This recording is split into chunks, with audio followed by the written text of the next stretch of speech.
My name is Rachel Morrison, and for 28 years, I've been the family embarrassment. My older sister Victoria, 32, immaculate, successful, has been the golden standard against which I've always been measured and found lacking. "Why can't you be more like your sister?" became my mother's favorite refrain around age 12. Victoria graduated summa cum laude from Stanford. I went to community college and finished online. Victoria married a corporate attorney at 26 in a ceremony that cost more than most people's houses. I'm still single at 28. Victoria built a successful property management company. I work from home doing something with computers. That's how my family describes it when forced to acknowledge my existence at all. The truth? I'm a senior cybersecurity consultant for 3 Fortune 500 companies and 2 government contractors. My NDAs are so extensive I can't discuss 90% of what I do.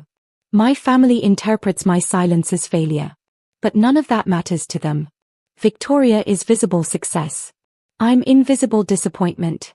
Our grandmother, Dorothy Morrison, saw things differently. Grandma Dorothy was a force of nature, a woman who'd built her own real estate empire in the 1970s when banks wouldn't give women business loans without male co-signers. She'd forged signatures, bent rules, and built a portfolio of 17 properties across Colorado and Arizona before anyone realized what she'd accomplished. "The world underestimates quiet women," she told me once when I was 16. Let them. Underestimation is the most powerful strategic advantage you'll ever have. I was the one who visited her every week during her final years. Not Victoria, despite living only 15 minutes away. Not my parents, despite their constant proclamations of devotion. Just me. Every Sunday. We'd play chess, drink tea, and talk about real estate strategies and investment portfolios. "Your sister is loud success," Grandma told me 6 months before she died. Impressive from a distance. But you, Rachel, you're the kind of success that compounds. Quiet. Strategic. Unshakable. 3 weeks before she passed, Grandma called me to her attorney's office. "I'm transferring 7 properties to you," she said, sliding documents across the desk. "Not in the will. Direct deed transfers. Recorded with the county today." I stared at the paperwork. 7 prime rental properties in Boulder and Scottsdale. Combined value, approximately $4.8 million. "Grandma, I can't." "You can and you will," she interrupted. "But here's the condition, you tell no one. Not your parents. Not your sister. No one. Let them think everything goes through the will. Let them think they know what's coming." "Why?" Her eyes glinted with something between mischief and steel. "Because I want to see what they do when they think you're getting nothing. I want you to see who they really are when they think there are no consequences." She squeezed my hand. "And Rachel? Your sister has been stealing from these properties for 4 years. I have documentation. When the time is right, you'll know what to do with it." Grandma died 2 weeks later, in March 2019. The 7 properties became legally mine that same month, though no one knew it except me, Grandma's attorney, and the county recorder's office. The will reading was theatrical. Grandma left her remaining 10 properties to be divided among her grandchildren, deliberately vague language that set off exactly the family drama she'd anticipated. Victoria immediately declared herself the primary beneficiary. "I'm the one who built a career in property management. Obviously, Grandma intended these for me." My parents nodded approvingly. I said nothing. For the next 5 years, I watched. I listened. I documented. Victoria took control of Grandma's 10 remaining properties, claiming she was managing them for the family until the estate was settled. She collected rents, handled maintenance, made decisions. She also embezzled $340,000. I know because I hired a forensic accountant to audit every transaction. Inflated maintenance costs. Fake contractor invoices. Personal purchases coded as business expenses. Rent payments that mysteriously disappeared. Victoria was careful. Professional. Almost untraceable. Almost. Meanwhile, my own 7 properties, the ones actually deeded to me, generated steady income. $18,400 per month in rent. I reinvested everything, stayed quiet, and built my consulting business into something generating mid-6 figures annually. I also did something else. Victoria's property management company started experiencing financial difficulties in 2021. Cash flow problems. She mentioned it casually at Christmas, fishing for sympathy or perhaps investment. I became her anonymous lien holder. Through a shell company and a very discreet attorney, I purchased $2.6 million in liens against 7 commercial properties Victoria claimed to own, properties that were actually heavily mortgaged but that she presented to the family as her empire. She never knew. The paperwork listed only corporate entities. The monthly payments went to an address she never questioned. I wasn't just holding liens. I was her largest creditor. One missed payment, and I could foreclose on everything. I wasn't hiding. I was watching. And waiting. The call came on a Tuesday morning in November 2024. "Rachel, we need to have an estate planning meeting," my mother announced without preamble. "This weekend. Your father and I are finally settling Grandma's properties. Victoria has been patient long enough." "Patient?" I asked mildly. "She's been managing everything for 5 years without proper compensation," Mom continued. "We're transferring the remaining properties to her name. It's only fair." "I see. You'll still get something, of course. There's that small property in Boulder. We thought that would be appropriate for you."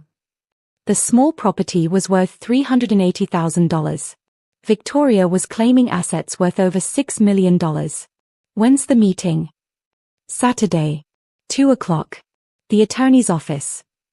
I hung up and immediately called my own attorney, Marcus Chen, who'd been Grandma's attorney and was now mine.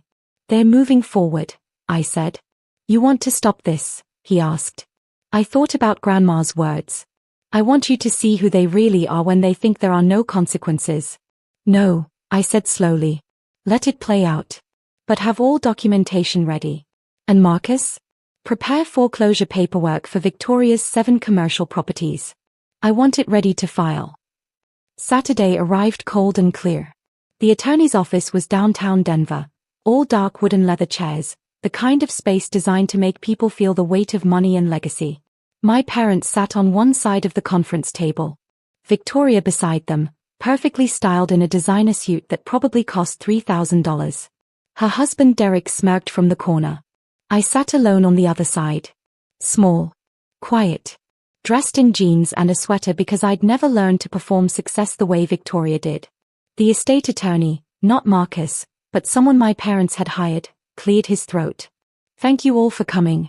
We're here to finalize the distribution of Dorothy Morrison's remaining estate properties." Finally, Victoria sighed dramatically. "I've been managing these properties for 5 years without proper title.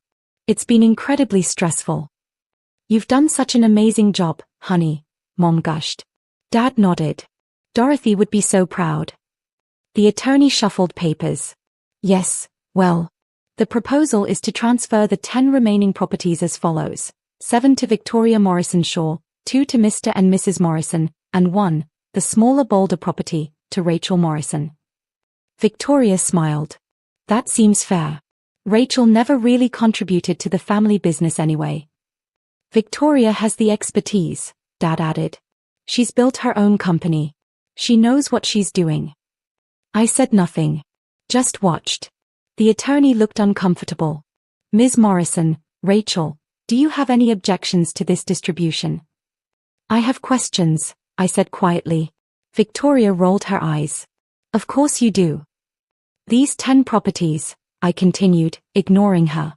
"Victoria has been managing them since 2019. Collecting rents. Handling maintenance." "Correct." "Correct," Victoria said impatiently. "Which is why I should have proper ownership." "And in those 5 years, how much revenue have these properties generated?" Victoria waved a hand. "I can provide detailed accounting." "I'm sure you can. I'm asking for an estimate." She paused, calculating. "Approximately $1.8 million in total rental income." I nodded slowly. "And where is that money?" "Reinvested in the properties, obviously. Maintenance, improvements, property management fees." $1.8 million in maintenance over 5 years. I asked. "That's $360,000 annually for 10 properties. That's $36,000 per property per year, These are older properties, Victoria said defensively. They require significant upkeep. I'm sure they do. I opened my laptop. So you won't mind if we review the actual accounting? Rachel, Mom interrupted sharply, this is unnecessary. Victoria has managed everything perfectly. Then the accounting will confirm that, I replied calmly. Victoria's face tightened. I don't have to justify anything to you. You've never worked a day in property management. You sit at home playing on your computer. You're the worthless disappointment who never worked a day, she suddenly declared, standing up. I built a real business. I have real expertise. These assets are mine. Dad stood as well. Your sister is right. You've contributed nothing to this family or these properties. Victoria deserves this. The attorney shifted uncomfortably. Perhaps we should all calm. No, Victoria cut him off. I'm done pretending Rachel has any say in this. She's a failure. She's always been a failure. Grandma felt sorry for her, but that doesn't mean she gets to question my management. I replied very quietly, understood. Then I pulled out my phone and dialed Marcus Chen. Marcus? It's Rachel. We discussed the foreclosure documentation. Initiate immediately on all 7 properties. The room went silent. What are you talking about? Victoria demanded. I held up one finger, still on the phone. Yes, file with the county by end of business today. Full foreclosure proceedings. All 7 commercial properties held by Victoria Morrison Shaw. Victoria's face went white. You can't, what are you? Her phone rang. Then Derek's phone. Then the office phone. Victoria grabbed her cell. Hello? Yes, this is, what? No, there must be some mistake. I ended my call and looked at her calmly. Her mortgage broker was screaming so loud I could hear him from across the table. Foreclosure notice? Who is Highland Property Holdings? You're $3 million in debt to them. I don't know what. Victoria's hand trembled. There's some mistake. Derek grabbed his phone. This is Derek Shaw. What do you mean foreclosure? Who authorized? Marcus Chen walked into the conference room. Good afternoon, he said pleasantly. I'm Marcus Chen, representing Highland Property Holdings, LLC. I have foreclosure documentation for 7 commercial properties currently titled to Victoria Morrison Shaw. He placed a folder on the table. Your client has been making minimum payments on $2.6 million in liens for the past 3 years. However, as of this morning, all liens have been called due.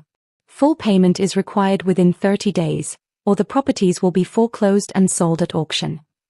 Victoria's face had gone from white to gray. This is insane.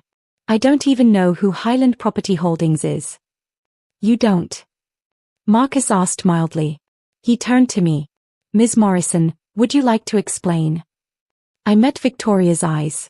Highland Property Holdings is my company, I said quietly. I've been your anonymous lien holder for 3 years. I own $2.6 million in debt secured by your 7 commercial properties. The silence was absolute. You. Victoria whispered. That's impossible. You don't have that kind of money. You work from home doing, whatever.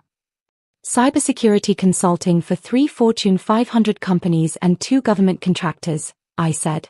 I make approximately $485,000 annually. I also own 7 rental properties that generate $18,400 per month. Properties that Grandma deeded directly to me in March 2019. I slid my own folder across the table. Recorded quitclaim deeds. All 7 properties transferred to my name 5 years ago. Completely outside the will. I've owned them this entire time. Mom grabbed the documents. Her hands shook as she read them. This can't be legal. It's completely legal, Marcus confirmed. Mrs. Morrison used a direct deed transfer, recorded with Boulder County and Maricopa County. Rachel has owned these properties since March 15, 2019. They were never part of the estate you're distributing today. Dad's face turned red. Dorothy wouldn't. She couldn't. She did, I said simply. And she told me why. She wanted me to see who you all really were when you thought there were no consequences. I opened my laptop and turned it around. This is a forensic accounting report covering the 10 properties Victoria has been managing since 2019. Would you like to know what it found? Victoria stood up so fast her chair fell backward. You had no right. $340,000, I continued calmly. Embezzled over 5 years. Inflated contractor invoices that were never actually paid. Personal expenses coded as property maintenance. Rent payments that disappeared into personal accounts. I looked at the estate attorney. I have documentation of every transaction. Bank statements. Forged invoices. Everything. Marcus placed another folder on the table. We'll be filing a formal complaint with the district attorney's office. Real estate fraud. Embezzlement from an estate. The penalties are quite severe in Colorado. Victoria's phone rang again. She looked at it, her face crumbling. It's the bank, she whispered. They're calling the loans on 2 other properties. How did you? Your commercial properties were cross-collateralized, I explained. When the liens I hold go into foreclosure, it triggers default clauses on your other mortgages. You're about to lose everything. Derek grabbed Victoria's arm. We need to call our attorney. Now. Yes, I agreed. You probably should. Mom found her voice, shrill with panic. Rachel, you can't do this. She's your sister. My sister who called me a worthless disappointment 30 minutes ago, I said quietly. My sister who stole $340,000 from our grandmother's estate. My sister who claimed properties that were never hers while embezzling from the ones she was supposed to be managing. This is vindictive, Dad started. No, I interrupted. This is consequences. For 5 years, I've watched you worship Victoria's success while dismissing everything I accomplished. For 5 years, I've documented her theft while she paraded around as the responsible one. For 5 years, I've been patient. I stood up. Grandma gave me those 7 properties because she knew. She knew Victoria was stealing. She knew you'd all choose her over me regardless of the truth. She wanted me to have security you couldn't take away. I looked at Victoria, who was crying now, real tears, ugly and desperate. And she gave me something else, I continued softly. She gave me the power to choose what happens next. Marcus pulled out a 3rd folder. This contains 2 options. Option 1. Victoria immediately transfers management of all remaining estate properties to Rachel. She repays the $340,000 through a structured payment plan. We don't file criminal charges. The foreclosure proceedings continue, but we negotiate a repayment plan for the liens. What's option 2? Derek demanded. We file criminal charges today, Marcus said simply. The foreclosure proceeds immediately. Rachel takes possession of all 7 commercial properties within 60 days. Victoria faces up to 10 years in prison for real estate fraud and embezzlement. The room was silent except for Victoria's sobbing. You can't do this, Mom whispered. Please, Rachel. She's your sister. She is, I agreed. And I've just offered her a way out. More mercy than she ever showed me. I walked to the door, then paused. You have 72 hours to decide. After that, option 1 expires, and we proceed with option 2 automatically. Rachel, Dad started. 72 hours, I repeated. Marcus will handle all communications. Don't contact me directly. I left them there, Victoria sobbing, Derek frantically calling attorneys, my parents frozen in shock. Marcus caught up with me in the hallway. You know they'll take option 1, he said. I know. You're giving her an out. I'm giving her a chance, I corrected. More than she deserved. But Grandma didn't raise me to destroy people. She raised me to make strategic choices. And if they reject it? I smiled, thin and cold. Then they'll learn that underestimating quiet women is the most expensive mistake they'll ever make. 71 hours later, Marcus called. They accepted option 1. Derek pushed hard for it. Apparently, he had no idea about the embezzlement. He's furious with Victoria but wants to avoid criminal charges. Terms. Complete transfer of property management to you effective immediately. $340,000 repayment structured over 10 years with interest. Victoria is barred from any management role in the family properties. Your parents agreed to everything. And the loans. Renegotiated repayment plan. 15 years at 6.5% interest. If she makes payments on time, no foreclosure. If she misses even one payment, we foreclose immediately, I finished. Correct. I exhaled slowly. 5 years of patience. 5 years of documentation. 5 years of being invisible. One more thing, Marcus added. Your father wants to talk to you. No. Rachel. I gave them an out. I gave Victoria a path forward. But I'm done being their disappointing daughter. They made their choice every day for 28 years. I'm simply respecting that choice. Marcus was quiet for a moment. Your grandmother would be proud. I know. The properties transferred to my management within 2 weeks. The 10 from the estate, plus my original 7. 17 properties total, Grandma's entire legacy, now unified under my control. I hired a new property management company. Not Victoria's. Fired every contractor she'd been using who'd participated in the invoice fraud. Installed new systems, new accounting, new everything. Monthly revenue, $31,600 across all 17 properties. Annual revenue, $379,200. Plus my consulting income, $485,000. Total, $864,200 per year.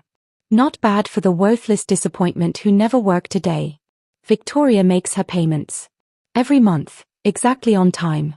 I suspect Derek has taken control of their finances, which is probably wise. We don't speak. I see her at mandatory family events, Christmas, Thanksgiving, and we exist in the same space with cold civility. My parents tried to rebuild bridges. Apology calls. Dinner invitations.